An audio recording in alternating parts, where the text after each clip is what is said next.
Lubang hitam bisa diibaratkan seperti omnivora yang melahap objek apapun di dekatnya. Planet, bintang, awan gas, atau penjelajah antar galaksi yang bernasib nahas bisa aja tertarik ke dalamnya. Padahal lubang hitam nggak melahapnya karena kelaparan atau sengaja memburu benda langit. Ia cuma menyedot benda apapun yang ada di dekatnya dengan meregangkan objek tersebut sampai setipis spaghetti, lalu mengoyaknya sampai ke atom. Lubang hitam adalah materi besar yang dikemas dalam paket super kecil. Bintang yang ukurannya 10 kali lebih besar dan lebih berat dari matahari bisa dimampatkan ke area kecil yang diameternya cuma sekitar 800 km. Lubang super besar ini sangat padat dan gravitasinya sangat kuat. Sampai-sampai cahaya pun nggak bisa lolos dari jeratnya. Lubang hitam lain pun nggak punya titik tetap di luar angkasa. Bintang, planet, asteroid, komet, lubang hitam, dan semua objek yang ada di alam semesta ini terus bergerak. Makanya kondisi di dalamnya terus-terusan heboh. Para peneliti telah mengamati lubang hitam besar di salah satu pusat galaksi mulai dilahap oleh lubang hitam yang lebih besar, dan ukurannya bisa berubah jadi sangat besar. Di pusat galaksi terbesar ada lubang hitam yang masanya bisa mencapai jutaan sampai miliaran kali lebih berat dari matahari. Dan salah satu caranya yaitu dengan melahap lubang hitam lain. Lubang hitam yang saling menyatu merupakan objek yang sangat kuat dan aktif di alam semesta. Jadi, 1,3 miliar tahun lalu, ada dua lubang hitam yang saling berputar. Lubang yang lebih besar menghisap lubang hitam kecil, kemudian membentuk spiral. Perlahan tapi pasti, orbitnya kian rusak dan dua lubang hitam ini terus mendekat. Setelah posisi keduanya sangat mepet, piringan debu dan gas di sekelilingnya saling bercampur, lalu menghasilkan pusaran yang menjulang tinggi. Ukurannya panjang dan menjulang di atas pusat piringan. Akhirnya, kedua lubang hitam ini menyatu menjadi lubang hitam supermasif yang sangat besar. Saat prosesnya berlangsung, keduanya menghasilkan gelombang gravitasi yang bisa memberi kita banyak informasi. Tapi kita masih belum tahu posisi persisnya. Jadi, ilmuwan perlu sinyal elektromagnetik yang akan mendeteksi lokasinya, misalnya dengan gelombang radio, sinar X, atau berkas cahaya. Meski nggak bisa melihat lubang hitam, kita bisa mendeteksi dampaknya pada benda langit yang mengelilinginya.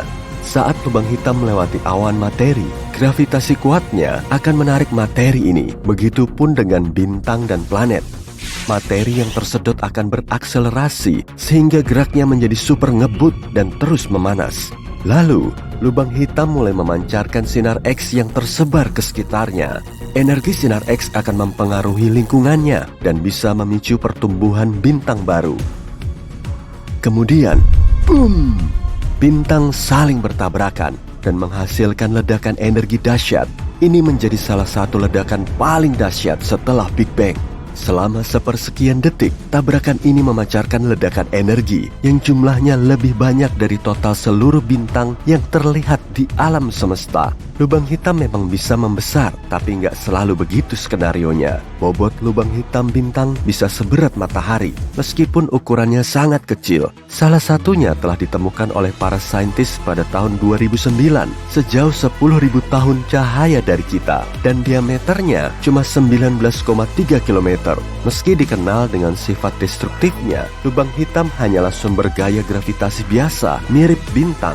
Artinya, benda langit lain bisa aja mengelilinginya, asalkan gerakannya cukup ngebut.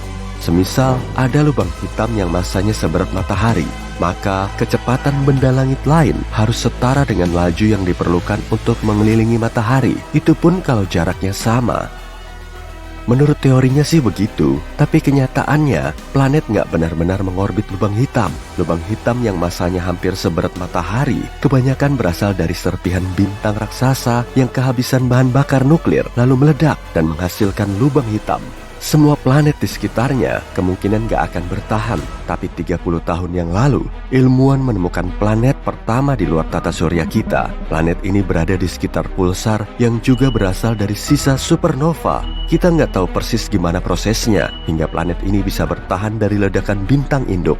Kemungkinan planet tersebut baru muncul setelah terbentuk serpihan pasca ledakan.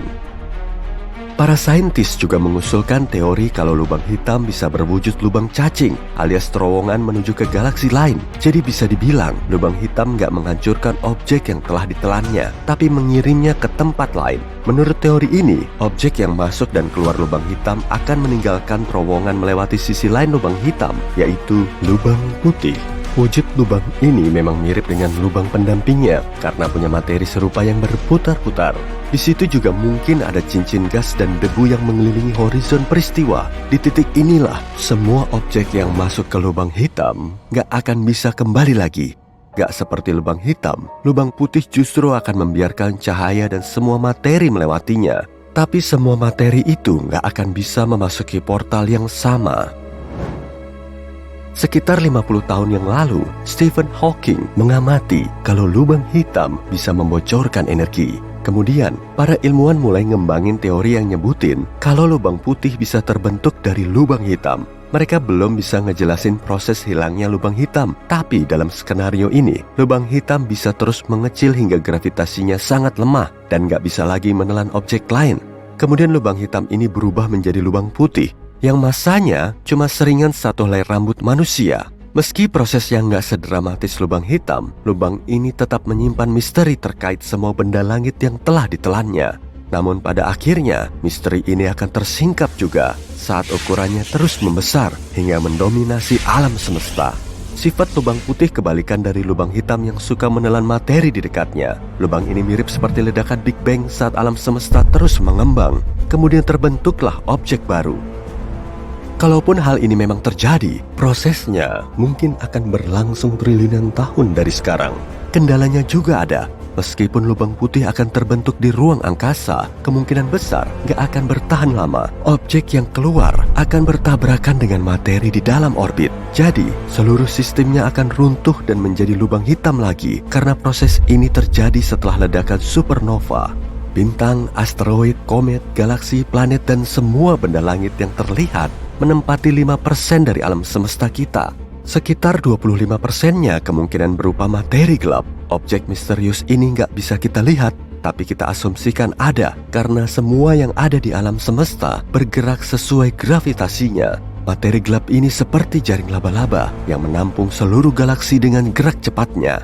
Kembaran jahatnya disebut antimateri. Partikel antimateri seperti kebalikan dari materi, punya massa yang sama tapi muatan listrik berlainan. Saat bertabrakan, antimateri memusnahkan materi biasa sehingga menghasilkan energi murni.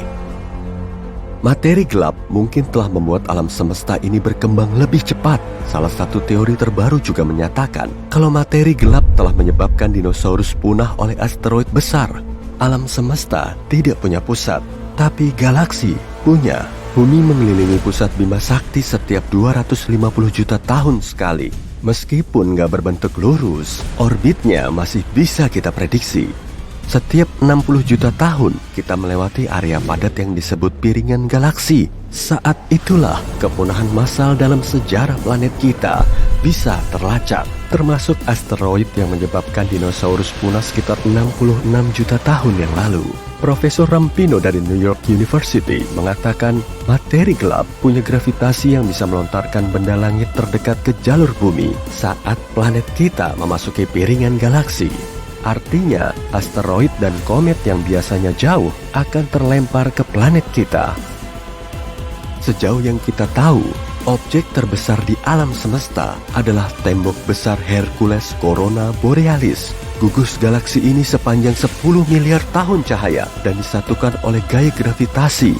Galaksi elips terbesar di alam semesta yaitu IC1101 yang berdiameter 4 juta tahun cahaya. Sedangkan galaksi terkecilnya, Segway 2, berdiameter lebih dari 220 tahun cahaya. Rupanya cukup buram dan di dalamnya cuma ada 1000 bintang. Sedangkan galaksi kita punya 100 miliar bintang yang mengorbit di sekitarnya.